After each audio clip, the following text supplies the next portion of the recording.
Welcome to Power and Influence, Leading in Today's World. Today's event is brought to you in partnership with Impact Leadership Solutions, Dialogues by Western Union.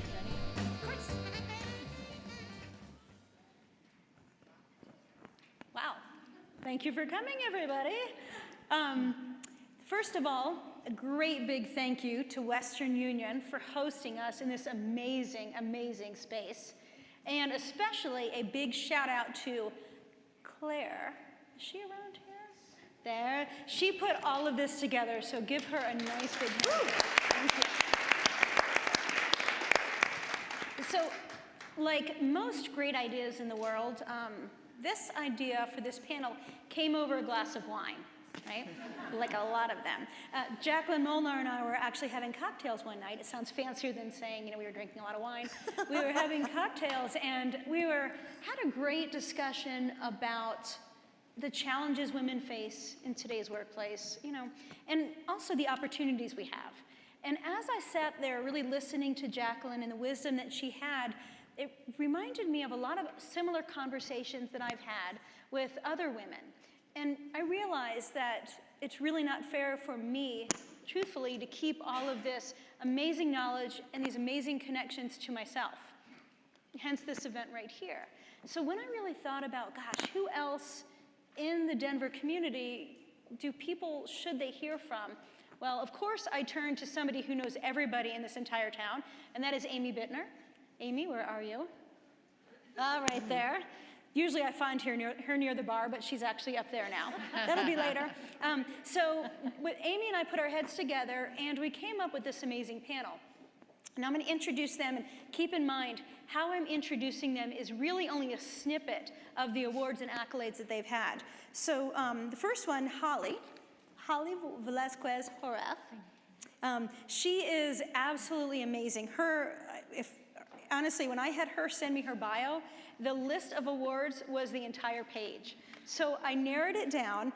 Among Hollie's accomplishments include Who's Who in Energy, Top 25 Most Powerful Women in Colorado, Denver Business Journal 40 Under 40.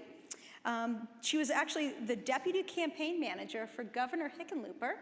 First time around. First time around, and you know what? I heard a rumor that he might be running for president. He is running for president. Oh, yeah, nice. He announced 2 days ago, I think. Oh, very cool. She's also the chair of the board for the Hispanic Chamber of Commerce, Great Outdoors Colorado Board of Directors as well. She's also on the board of directors for Healthier Colorado, which is, I believe you were appointed by Hickenlooper for that too. Great Outdoors Colorado. Great Outdoors Colorado, thank you. And she's currently the Director of Community Relations for Xcel. That's a lot, isn't it?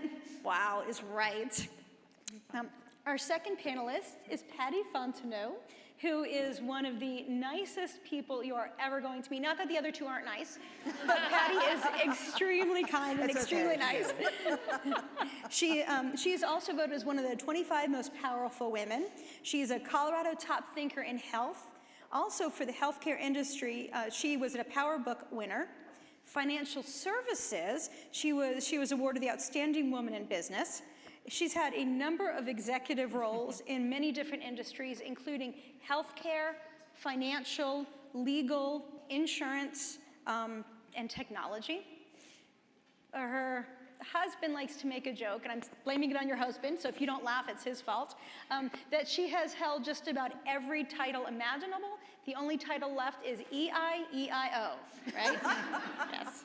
And she is currently president of Cigna's private exchange business. Okay? And again, there's a lot more to her than just that, but those are the highlights. And finally, Jacqueline Molnar, who's also my co-conspirator in this gig. She's currently the Chief Compliance Officer for Western Union. Oh wait, I can't go on to that. Wait a minute, we forgot about Patty, almost forgot. She's also in a band. Oh, wow. Right? Can't forget that. How cool is that? All right, going back to Jacqueline. Jacqueline is currently the Chief Compliance Officer for Western Union. She's chair of the Western Union Foundation, which would be absolutely amazing. Could you imagine being able to give money to support some of the great organizations we have? And there's plenty in Colorado that are beneficiaries of that. She sits on the board of directors for both the Western Union Payment Services Ireland Unlimited And she's also on the board for the Denver Public Schools Foundation. Before she came to Western Union, though, she led many large international teams and has represented numerous Fortune 500 companies in very complex legal matters. But one of my favorite things about Jacqueline is that she is a master certified scuba diver from Hawaii. She was a teacher. Pretty cool, huh? I do. It comes in handy. So as you can see, these women are extremely accomplished. And one of the things that I love about the panel we've put together is not only their accomplishments, but also the diversity in their leadership styles. And as they answer the questions that we pose, you'll truly understand that how they have obtained and used power and influence, not only in their own lives, in their careers, and for the benefit of the organizations, but you'll also hear how they have impacted the community as well, both on a local level and, as you'll hear, on a global level too. So, you guys ready to get started? Ready. All right. The first question, though, that I'm actually going to direct it at first to Patty, because when we first came up with the title of Power and Influence, we had a lot of debate about those two words. Because the word influence does have a positive connotation. However, the word power sometimes rubs people the wrong way. So my question then is to Patty, and that is, what do you think of the terms influence and the terms power? So I asked Anna if I could take this one first, because the minute I heard it, I thought, power's a myth, right? And certainly in my world, power is a myth. And as I think back to when I was early in my career, I would think, okay, if I only managed this team, then I would have power. If I only managed that division, then I would have power. If only I was CEO, then I would have power. And when I was CEO of Connect for Health Colorado, so some of you may know my name from my last role, not Cigna. I was the CEO of Connect for Health Colorado, which is Colorado's public exchange. But when I was CEO, I had the least amount of power that I had ever had in my career. Because what you are is you're accountable to so many more stakeholders. You're accountable to your board, you're accountable to the legislature. I was accountable to the legislature. I was accountable to the consumer advocates, to the population, to the citizens, to the businesses. And here we are, we've got to come to a series of decisions around policies and procedures. And you've got this whole group of people all with very different goals and objectives that you have to bring to the table, that you've got to get to negotiate and agree and compromise in order to do something on a really tight time frame. And the concept of power goes right out the window, right? Basically what you have to do is you have to influence them. And you have to create relationships and you have to communicate. And so from my perspective, in my world, it really is very much all about influence. And power may exist, and we'll talk more about it through these questions, but from my perspective, influence is by far the more important term. That's really good. And actually, Patty, since you're speaking, would you mind telling us a little bit about your personal story? So as Anna had said, I've worked in a number of different industries. I've been in Colorado for 25 years, love Colorado. And as you move from industry to industry, you also realize that you're trying to absorb different information from different people. So I'll talk more about that. Right now I work for Cigna and run the private exchange business. I used to work for Connect for Health. I was the CEO of Connect for Health Colorado, had a variety of other senior positions. And when Anna first asked this question, like, will you be on this panel? I thought to myself, okay, how did I feel about influence and power, and how did that change throughout, my career? But also, she asked, did you ever feel powerless? And that was such an interesting question that really drove it home. And my answer was no, I actually never felt powerless. Because the true meaning of the word power is you have power, or you think you should have power, and it's either taken from you or withheld. And it never occurred to me early in my career that I had any power, certainly any power that went outside the boundaries of my job or my title. So I never felt powerless, that was it. And it wasn't until I grew in my career that I realized that every single one of us has an opportunity to influence and impact, both in our organizations as well as in the community, But you really have to go and you have to take that and you have to do it. It's not given to you because of your role, but it is available to you, and in my mind, you're obligated to really learn how can you make a difference in your organization or in the community, and how do you influence people to move particular agendas forward. So just a little bit of background and some interesting questions she'd asked. I was like, powerless? I never felt powerless, just didn't have any. Yeah, that's really interesting. And actually, I'd like Jacqueline to answer the question, but before we have you answer the same question, Hollie, would you give us a little bit background about you and your personal story? Sure. So I think I value the influence portion, but my whole perspective has always been around relationships. And what I have learned through my personality, who I am, I'm an extrovert, I like to talk, I like to engage, is that I then build my influence by building relationships. And so it may be different for other people, but I have figured out my niche, and I have been able to leverage that and be comfortable in using it. I will tell you just one story really quickly, because I could go on, and I know I only have 2 to 3 minutes to talk about this one portion. But there was one point in my career, in my most recent change in my job, where my executive vice president was retired. And so through that process, they disbanded his entire department. And I got a call from him about a week before, and he's like, hey, I'm retiring. We've had lots of conversations about what we do with my org, and one question comes up, what do we do with Hollie? And I'm like, this is great. I'm so glad that somebody's asking the question, what do we do with Hollie? And at that point, I had to be very clear about what I wasn't willing to do. Not about what I wanted to do, but about what I wasn't willing to do. And there were a couple of pretty big things. I wasn't willing to move to Minnesota, where our headquarters is. I'm staring at a colleague of mine in Xcel. I wasn't willing to move to Minnesota, and I love building relationships, and so they couldn't put me in a job or a position or a department where that wasn't something that I did or could do, because that's what I loved. And so at that point, I said, I will do anything, but those are my 2 things that I'm not willing to compromise on.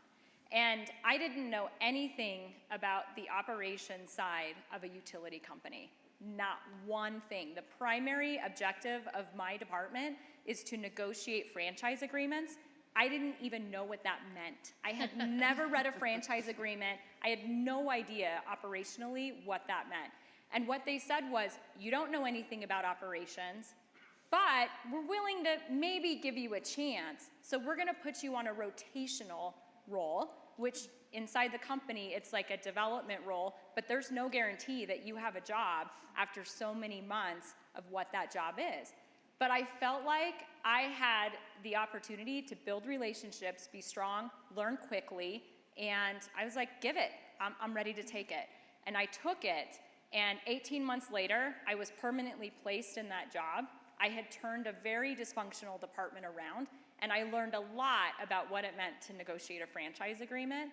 And I think just that I went that deep in that example, because that has been very much a part of every decision that I had made about my career. Was I may not know a lot and I may take a risk, but I'm willing to do it because I feel confident that I can accomplish that. And at the end, it's always worked out for me. Good. So it sounds like not only do you have to feel confident, but you have to know, put your boundaries up. What will I not do? I think it's more of what am I willing to not compromise on, not what I'm willing to take. Because I think if you box yourself in to what I really want, I think you lose so much opportunity to really find out what you're good at and how far of a reach you can accomplish with that. Very good. Thank you. Sure. Wonderful. And so, Jacqueline, I would like you, if you don't mind, to answer the question about what you think of those 2 terms. But first, would you tell us a little bit about yourself and your story? Sure. I'm on my 2nd, maybe even 3rd career. I started out as a school teacher and a principal, and then I practiced law for about 10 years, and then I've been in compliance as a compliance officer for about 10 years. I'm from Canada, little teeny weeny tiny hamlet about 70 degrees north up by Juneau, Alaska. And there are 935 people there, 2 of whom are my parents, and they are still there.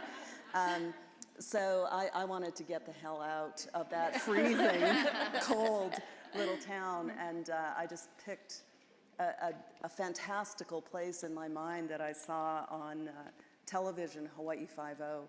So I wangled my way into law school there and loved it, but there's really not much of a career in Hawaii, so I practiced in Silicon Valley and Australia and Charlotte, and I went back to Canada and worked at a bank, at TD Bank, and worked at Wells Fargo for a while here, and I've been here now for 5 years. Wow, that's great. So what do you think of the terms power and influence?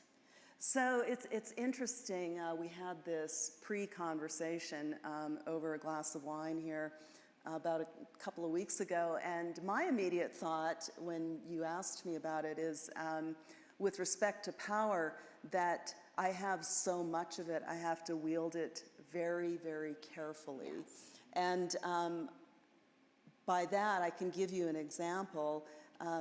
My team came to me, and we're everywhere except for Iran and North Korea. So you can imagine the complicated compliance rules against money laundering and terrorist financing and fraud and all kinds of stuff.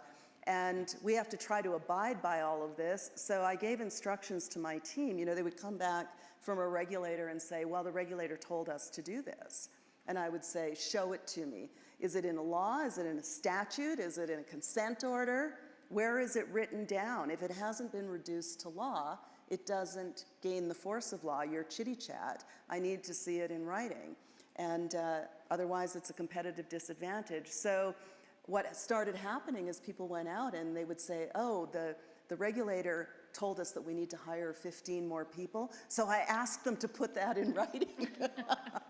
And you know, that of course is not at all what I wanted to happen, and I didn't convey the message very well, but I think sometimes if you do have a position of influence and power, you need to be very careful and clear about what your instructions are, and also have a very open door so people can come back and challenge you or ask for clarification.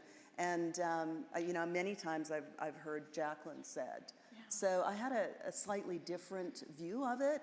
But I completely agree with Patty. In many ways, you're completely powerless. I mean, you can't just say, you know, make it so and it shall happen. You have to have processes in place to make sure. And relationships, as Hollie said, are critically important as well. And I think of it in the workplace a little bit differently than we do in our personal lives. And that is, a relationship is all about establishing credibility through the facts and the deliverables. And that's how you develop a relationship, based on trust that what you say and what you're going to deliver is in fact what you're going to do. And if you haven't been able to accomplish something in the right environment, you're transparent about that. That's what I think of when I think of relationships in the workplace. So very factual for you. The relationships are very factual, improving yourself and your credibility.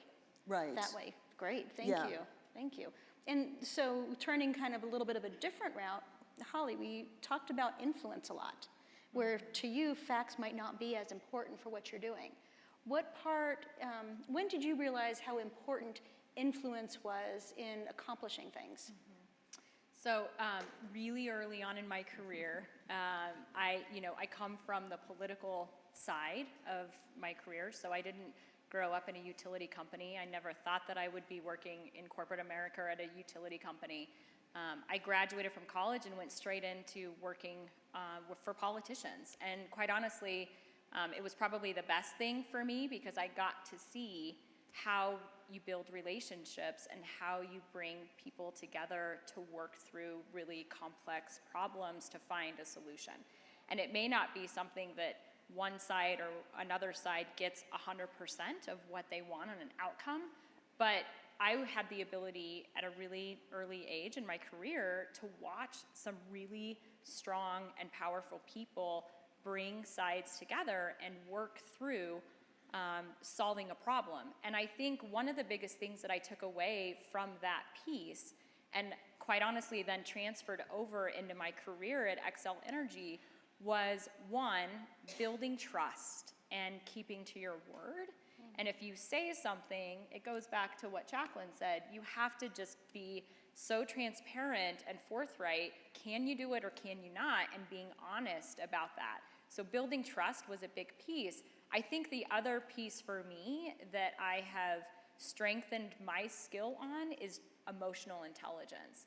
And so sitting in a room, it's so important to first gauge where you are, who you're sitting with, and to be honest, I get so knee deep into some of it that I will sit and watch for several minutes, figuring out who is the decision maker in the room, who, and it may not be the one with the title, to be totally honest. I mean, there are many times where the one that is making the decisions behind the scenes or influencing how things are happening is absolutely not the one who has the title.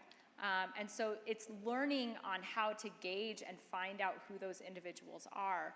I think another piece for me is just building the relationship, but truly being authentic about that relationship. And so it's not just, hey, touching base every once in a while because you have to. It's really getting to know the people that you're working with or trying to influence so that you can understand where your pinpoints are on making decisions or figuring out how to navigate something. I was just in a meeting on Friday and we were making a really hard decision about putting infrastructure in a region that is really complex. And one of the things that was asked was, can we get this passed? And I said, I will bet my job that we can't. And the reason why is because I spent 2 years figuring out this county commissioner cares about this county commissioner cares about this county commissioner is aligned with this one and aligned with the local mayor over here. And so there's absolutely no way it's gonna get passed. But you're not gonna know that until you really believe in the authenticity of building that relationship and really getting to know those relationships and figuring that out. That is great. It sounds like probably not just external stakeholders, but internal as well. Internal, very much so. It goes both ways, absolutely. That's really good, Yeah. thank you.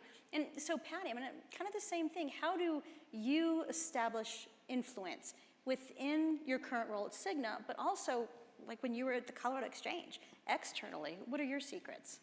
Well, I just have to build on what Hollie said because I really do fully agree with it.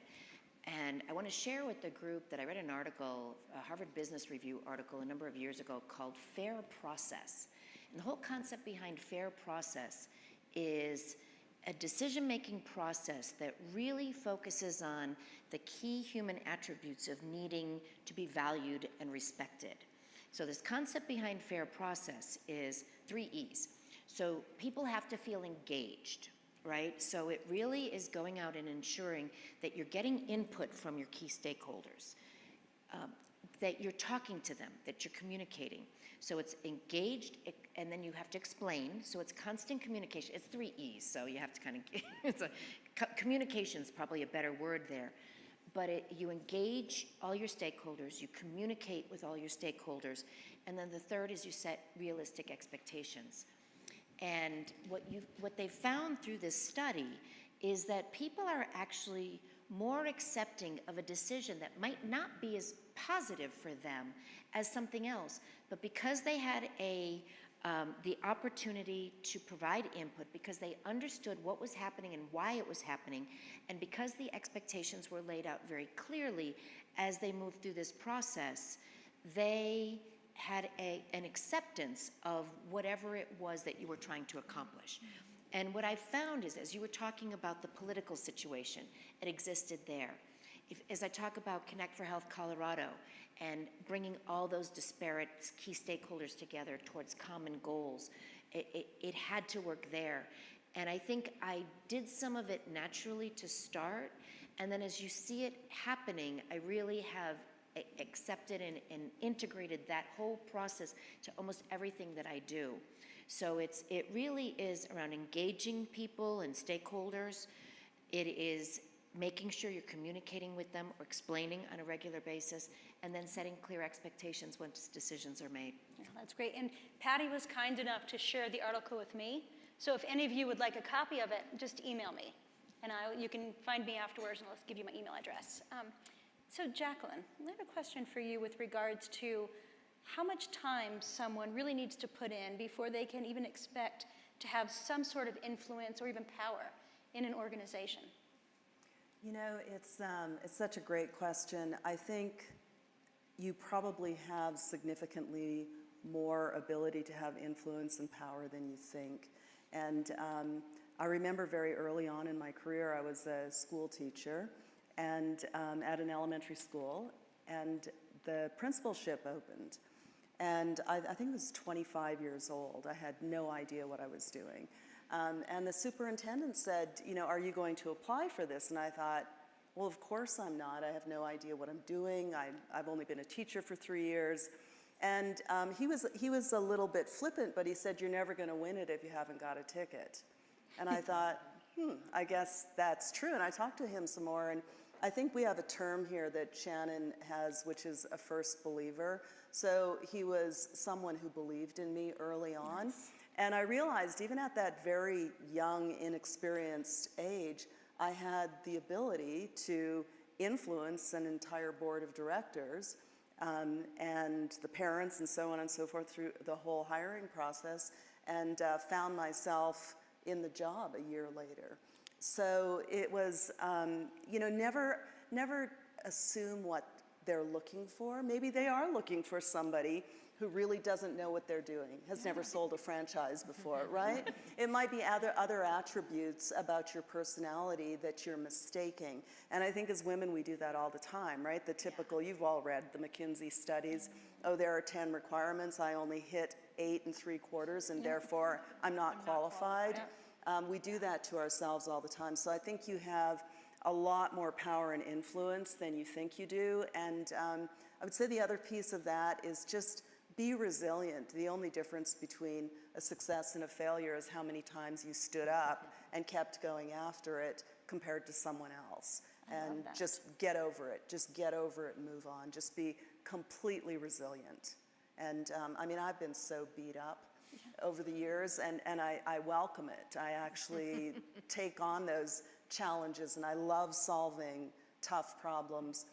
The other thing that I would say that it's important there with power and influence is understanding what you can't do and where you need to bring in all of your advisors and partners. And I'm looking in the room now, there's a lot of people here from Western Union, and anyone who is my partner knows that I like to spend a lot of time sharing my problems and brainstorming how to solve them. And as you said, communicating with your stakeholders, it's much better to reach out and get help than it is to try to figure it all out yourself. And nobody else likes a surprise either. Yeah. So bring them along for the journey. That is wonderful. And I want to back up because I want you to say again what you just said about resilience, because there's a lot of wisdom in there. Mm-hmm. Do you remember what your quote was about resilience? Yeah. Just get up and keep going again. Be resilient. Let yourself get beat up. Wow. Learn from it. I mean, it sounds cliche, but once that light goes on in your head and you're like, oh, this is where I'm really going to get out of my comfort zone and learn something profound, then you'll start seeking out those opportunities. And the confidence building is extraordinary. Yes. I remember the first international move I did. I mean, I was sobbing. My parents were sobbing. I was going to Hawaii, poor me. But, you know, after that, I've lived all over the world, and every time I tackle that challenge, it's new and different, but I love it.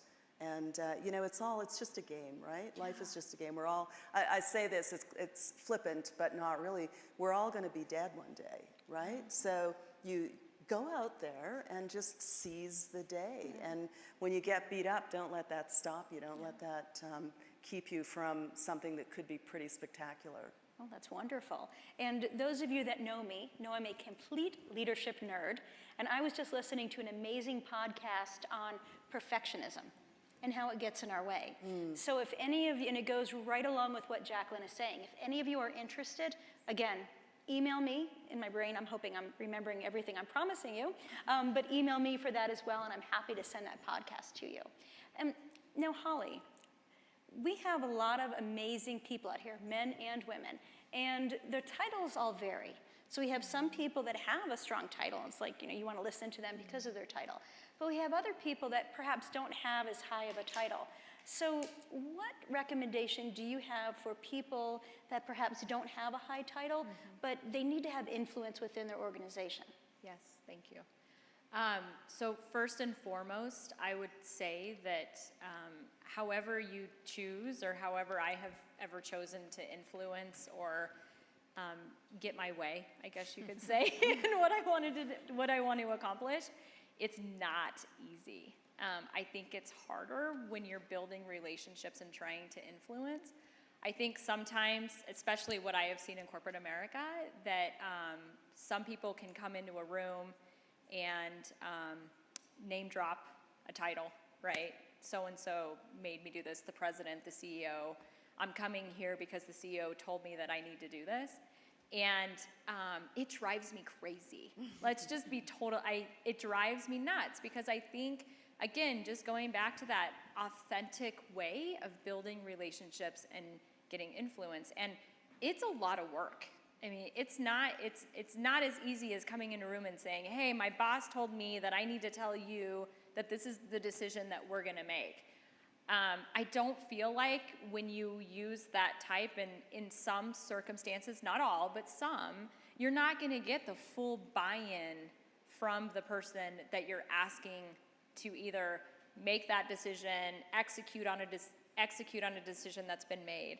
I think it's more important to spend the time influencing them, building relationship, talking through it, listening to why they're frustrated or what they're trying to do, to then bring them along. And I swear to you, it works. They're so much more invested into helping you be successful with whatever idea that is. Early on in my career at Xcel, I didn't have very many relationships inside the company, and there was an idea that I had that I felt so passionate about that I was like, this is gonna make it. We're gonna make this work at Xcel. All the way, 8 states, all the way down the line. And I went into my boss's office and I said, I wanna do this. This is something that I believe that we should do here at Xcel Energy. And he said, great. He said, I'll give you $40,000 and go try and figure it out. He didn't endorse it. He never once showed up to support it. He made me go out and travel around our eight states, 4 operating companies, meeting with people for like a year in trying to sell this idea and convince all of the other departments within the company that needed to buy into it. It wasn't just gonna be Hollie's thing or external affairs' thing. It had to be a company's thing, because there were 4 other departments within the company that had to buy into this idea to make it successful. And he gave me a little bit of money and no backing. And it was the hardest thing that I had to do, because culturally, I'm a Coloradan. I say whatever, I somewhat, or a little more abrasive, I think, than what I should be. And then I go to Minnesota, and they're very Minnesota nice. So I wasn't ever really sure if they were being honest about liking my idea or not. Sometimes I'd walk out and I'd say, wow, they totally loved it. And then a week later, I'm like, where'd they go? Like, I don't even know where they are. So I think for me, it doesn't matter if you have a title or not. I think it's, one, you have to be super passionate and ready to take on whatever that challenge is. You don't have to have the backing of your leader or the leader above that. I think if you really want to get it done, it's again about just figuring out who in the company at your level believes in the thing and how do you bring them along with you. And at the end of the day, it was very successful, the idea. And my vice president took so much credit for it after it was successful, which is okay. I mean, at the end, because that just even validated more how successful it was that we were able to bring all these departments together to work on this one idea that I got $40,000 for, which, by the way, I thought it was a ton of money, and it was definitely not. And and then he ended up giving me like $500,000, and I was like, oh my God, I could have done so much more with this a year ago, but that's okay. It worked out. So believe in it, know that it's going to take work. Don't be afraid to, talk with people and build support for it. You have to. And it's much harder to do it that way than just coming in and saying, hey, my executive vice president said that we need to do this. Because I don't really believe that authentically, again, it just goes back to that authenticity of building relationships, that they would even really buy into it. They're going to go on their merry way and try to adopt their idea. So Well, that's good. Well, and then we have Patty, who you have that title. You have that perceived power in an organization as president at Cigna. But has there ever been a time where it's the opposite of what Hollie's saying, where you've actually found yourself pulling back and not using that power and that, well, it is power because it's not influence at that point, but not using your title to get something across? Yes, and part of it is because, as Anna said in my introduction, I've worked in 5 different industries. And when you work in 5 different industries, you realize that not only are you not the smartest person in the room, but really, sometimes you don't even know what they're talking about.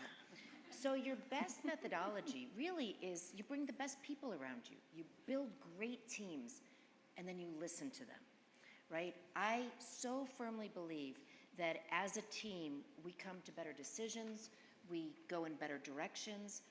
And one of my favorite stories was Connect for Health Colorado, and my husband and I are in the car, and we're heading out on vacation, and I get a call from the team, and they're like, we're at a stalemate, right? We need you to kind of break this stalemate. And so it goes on for like 45 minutes, right? Back and forth and back and forth. And finally, I just called it, and it's like, this is what we're gonna do.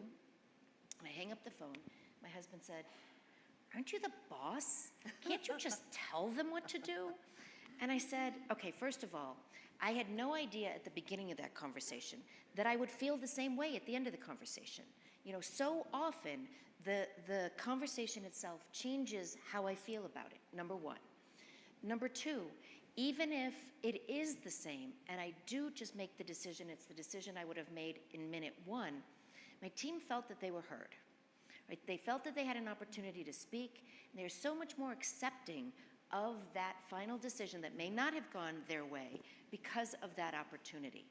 So as I have moved from industry to industry to industry, I fell into it to start because you're sitting around and people are talking, it's like, well, I don't have the best answer, and I'm really confident about that.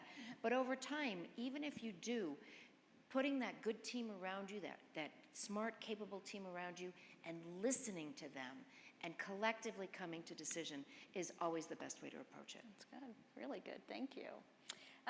And Jacqueline, so you are also in that position of power. You have most of Western Union employees, it's my understanding, falls under your umbrella. And are there times, though, where you as well have felt a need to kind of pull back and not exert that influence and that power? Yeah, definitely.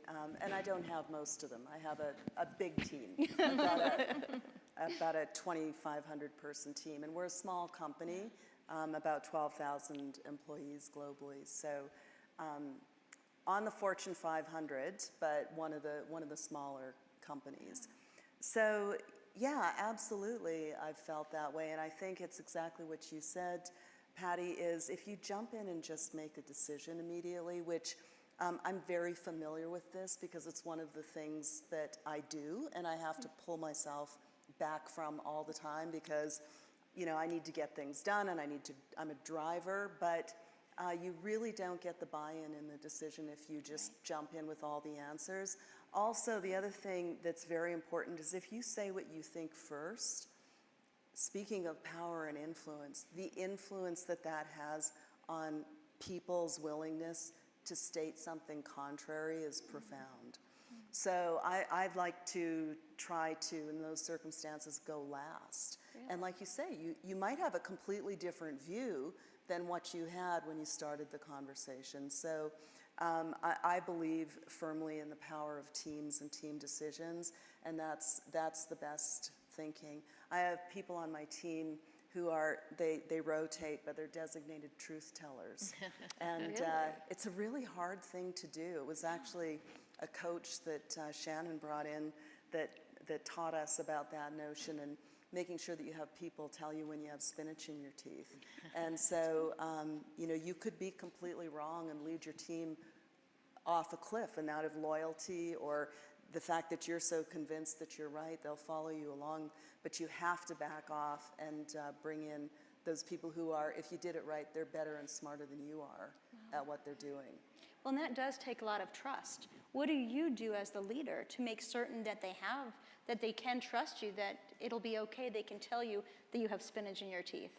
You know, we use a lot of sense of humor, and we make a lot of mistakes. We try not to make catastrophic mistakes, but we make mistakes along the way. And I remember I was relatively new, and somebody made a mistake, and we were in a team setting, and I just said very flatly, "You're fired."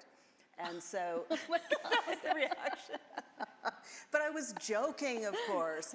And so now there's a little competition on my team about, you know, how often they get fired and rehired. Oh my God. But I think you have to have humor and let people make mistakes and shrug them off and keep moving. And I really try hard, you know, unless there's a performance issue and you have to deal with it, to make sure that they understand we're good.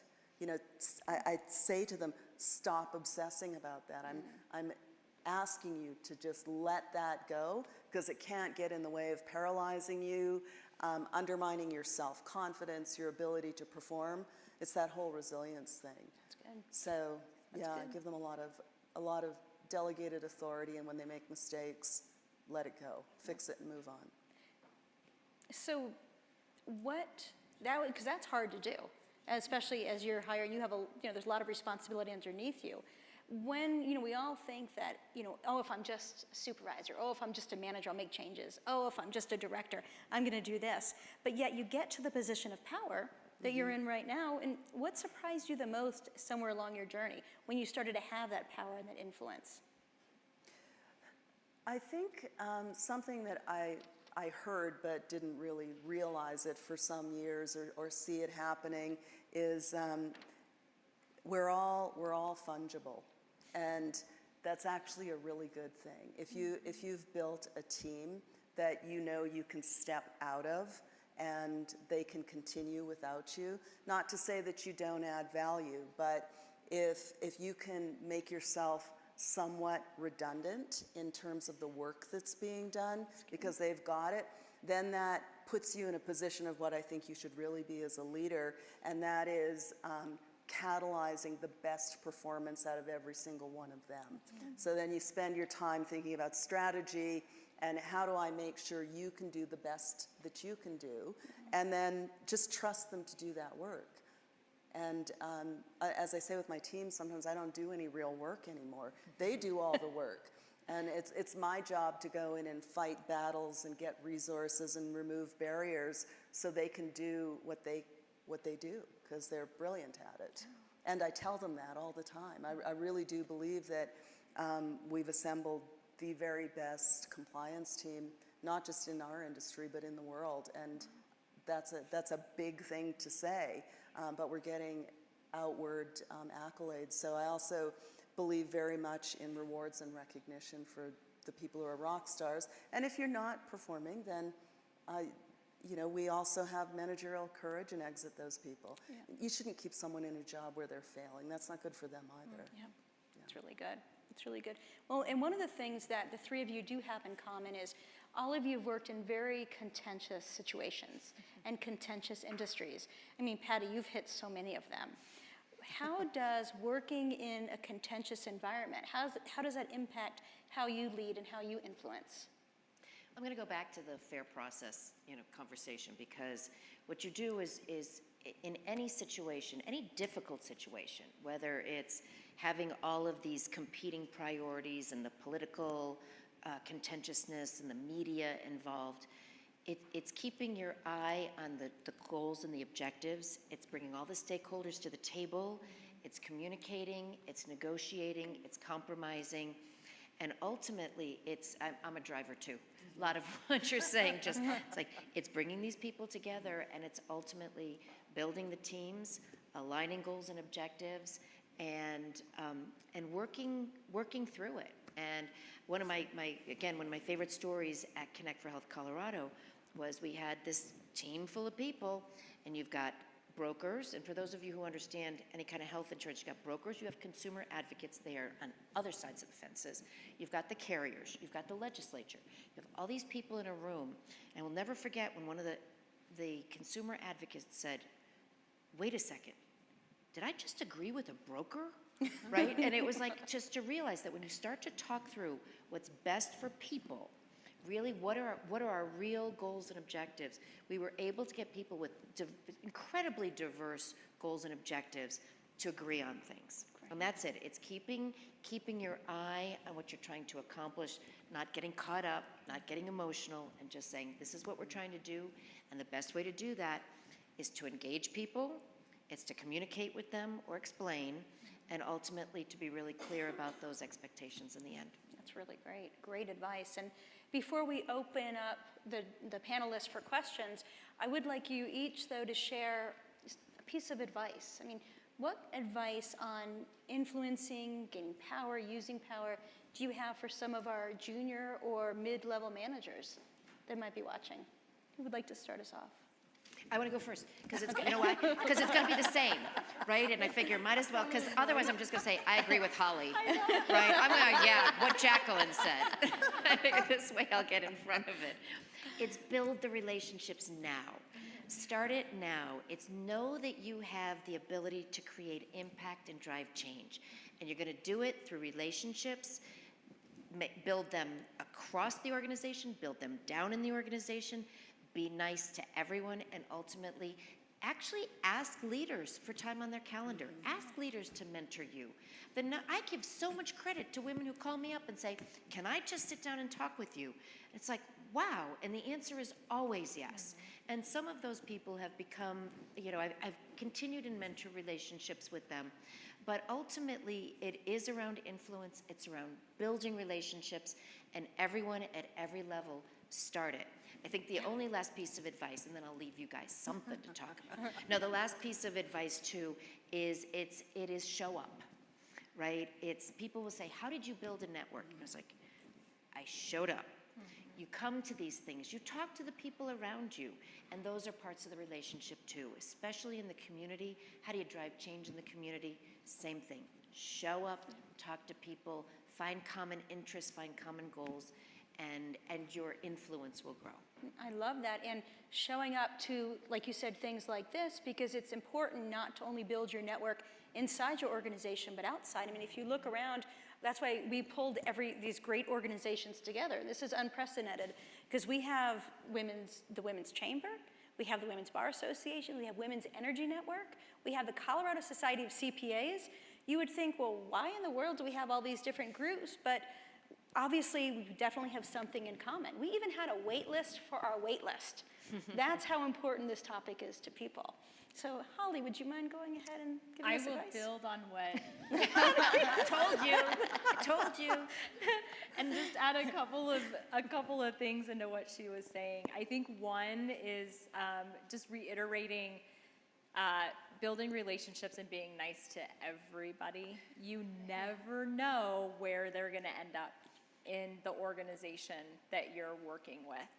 And so, you know, there's been so many times, at least in Xcel Energy's world, where, you know, you're working with somebody over here, and all of a sudden, 3 years later, they're like around the corner and doing a different job over here that you need them for.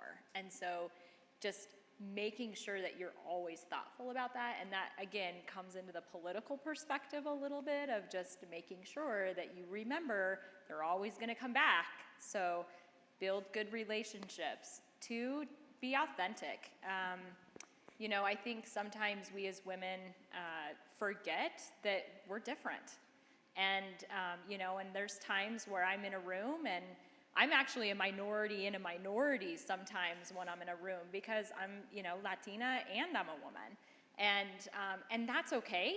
And it's taken me some time to be comfortable in my skin and being authentic. And I am a very different person than where, you know, what you see at Xcel Energy sometimes. And and it has taken me a long time to be comfortable with that, but the more that you be authentic with who you are, the more that you're going to be comfortable with presenting yourself and being that authentic leader or that authentic person.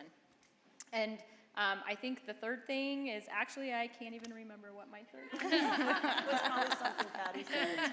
Dang it! I know. Hey, Come you guys. on! I was fastest out of the starting line. No, all right. Oh, I now remember. Thank you. Sorry, Jacqueline.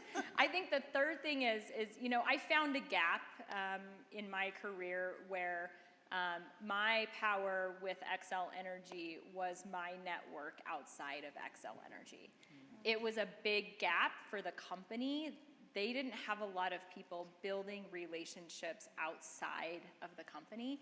And I learned that really early on, that I was really good at that. And so I spent a lot of time building my political capital, my power, outside of the company with my relationships.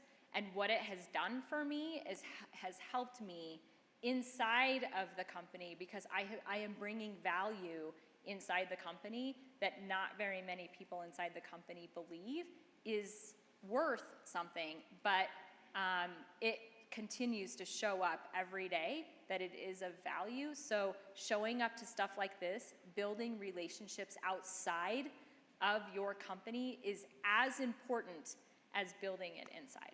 Really good. Thank you so much. All right, Jacqueline, what advice do you Sure. have? I have two things. One is, when things don't go well, don't take it personally. And I think a lot of times we really overthink it, or think something's happening and it's about you. Chances are it has nothing to do with you. You've heard that saying, anxiety is nothing more than a conspiracy theory in your own mind. And so if it doesn't work, don't take it personally. Figure out what happened, what needs to change, don't get defensive, and just move on. It's that resilience thing. And then with relationships, one of the things my mother taught me, she said, never let the word go unspoken. So particularly if you catch somebody doing something really great, say it to them right then and there. Or if you have a team member and you're coaching them and they say something self-deprecating or something that is actually not true about them, catch them and stop them in that. So I would say make sure you're really reinforcing the positive and try not to let yourself or others go down that negative rabbit hole, and just focus on resilience and moving forward. I love that. Great advice. We have time for a couple of questions, if anybody has any. Yes, Tim. So, I really appreciate all the guidance you all shared. And just looking for a nugget, is there a favorite model or book or catchphrase that, along the lines of the advice that you're giving us? So books, authors, models that you would share with us. And so if I can just repeat the question, because we are videotaping this. Tim asked, is there a certain model or book or advice that you would recommend? So I am a voracious consumer of information, and I listen to everything. Every podcast, every newspaper article, I set aside a couple of hours every day, and so I listen to what's on the left, what's on the right, what's in the middle. I listen to Rachel Maddow and Ben Shapiro. I just listen to it all, and consider, even if I completely disagree with that person, I might be able to learn something, or at least learn what they're thinking. And so I don't have any one in particular, but I would say don't waste your time watching nonsense television or just listening to music in the car. Use that, think of your spare time in your life as your opportunity to learn and educate yourself. And I watch Netflix. There's great stuff on Netflix. I instruct my team, we're into anti-money laundering. Watch Ozark. Get some really good ideas. So I say consume lots of information. That's great. Patty? So I have a few, and I repeat them, and some of them out of context sound really funny, but one, it's like you're always better with the team, right? The team, you come to better decisions, et cetera. You're always better with the team. But the other one is done is better than perfect. Yes. right? And I will say so often with my team, they would just agonize, and it's like, just go, right? When you are literally around tight deadlines, if you're trying to get things accomplished. So it sounds so sad when I say it out loud, though. It's like, sometimes C work's okay, and it's not so much that, but they need to, so many of the people that I've worked with over the years had to be perfect. And the amount of additional time, it's like, just go, we can fix it. And let's just keep moving. So I will leave you with done is better than perfect. Good. Thank you. It's the whole, like, you aim, but you never fire, right? It's analysis by paralysis. There's a book that I read a couple of years ago. It's Power of Influence. It has stuck with me. It sits on my desk. I try and give it to anybody on my team if they're new, because it talks about how you identify your mavens, right? The decision makers, the people who are influenced. It talks about people that you may not traditionally know or think of as having influence, and helping you identify in groups or through your, project work. There's also, and some of you might know about it already, but a podcast that I've recently found in the last 6 or 7 months is HBR's Women Who Work. And it's like a 30 to 45 minute podcast, and they tackle issues around women who work. Anything from maternity leave to leaning in, sitting at the table, your voice, all of it. And it's a great, they bring in a couple of speakers in the early on part of the podcast, and then there's 3 of them from HBR that kind of digest the information and kind of take a personal perspective on it. And both of those for me is what comes to mind. And HBR is Harvard Business Review. Sorry, And yeah. the podcast that I was referring to about perfectionism is the last one. So again, email me and I'm happy to send you out those links. We have time for one more question for any of our panelists. Oh, thank you, Melissa. Anna, may I just give one more? Sure, Jacqueline, the go best ahead. one that I've listened to lately, because you're giving particulars. Everybody should read Jordan Peterson's 12 Rules for Life. Nice. And they're so profound. He's Canadian, so I'll give him an extra endorsement. But yeah, he talks about things like clean up your room, stand tall with your shoulders back, and there are profound lessons in all Okay, those did anyone simple else things. straighten up? I know I did. Thank you. Behave like a number 1 lobster. So that's just to pique your interest. Now you have to learn what that is. Yeah. Okay, well, that's very intriguing. Melissa. Hollie, you talked about being able to, part of your kind of superpower at Xcel was you had this big network and you were able to really bring in those external stakeholders and form those relationships. And Yeah. you talk a lot about being authentic, being your authentic self. So what advice would you give? So in my role, I'm really good at that external stakeholder. I've been able to do a lot that they couldn't do before I arrived. But internally, I work in a law firm. I'm not a lawyer. So internally, that authenticity level with my peers has been a lot harder because they find me a bit abrasive because I'm looking for the outcome. So what advice would you have? I took a civic DNA fellowship class from the Metro Chamber. It was their inaugural class this last year. And one of the things that I actually never really recognized about myself was something that was pointed out to me at the end of our year-long journey together. And one of the women actually said, I've learned from you that you don't always have to say something. And I think that sometimes we feel like when we're sitting at a table and we're trying to get something done, that we always have to say things, we always have to, put ourselves forward. And it's totally okay, I think, to sit back and not say a word. And there are many moments where I just don't say anything. And I think it's really hard. I think you have to work on that. It's a practice that you have to get comfortable with.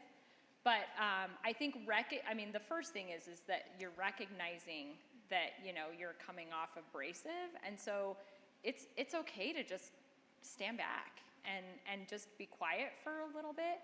I think that still has influence.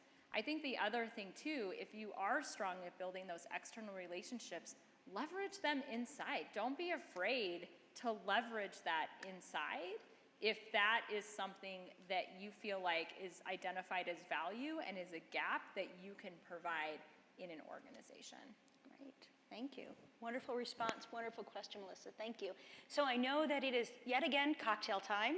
Yay. A big thank you again to our panelists and to hold up applause, and to Western Union for supplying us with the amazing space, the amazing food, and of course the wine, and of course to Claire to supplying us with just the organization. So thank you, everybody. Thank you. Thank you for joining today's panel discussion. Please join us in the summit area for cocktails.